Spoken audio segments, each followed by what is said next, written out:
sa sarili lamang. Walang sino man ang namamatay para sa sarili lamang.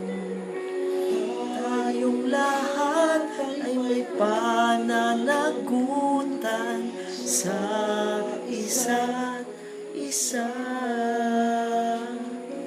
Tayong lahat ay dinipon ng Diyos na kapiling sa pagmamahalan, paglilingkod sa kaligtasan. Tayong ay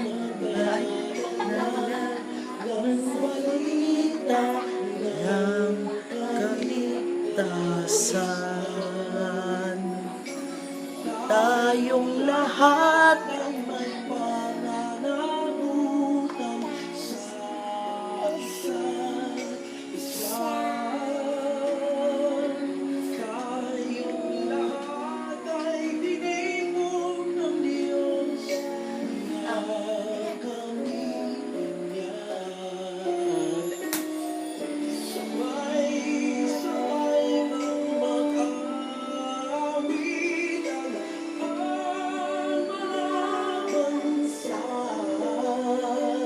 Tayo'y iniuwi ng Panginoon bilang mga anak.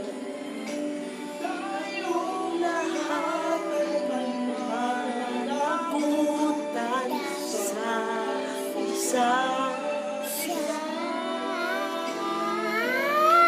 Tayong lahat ay dinipon ng Diyos na kapiling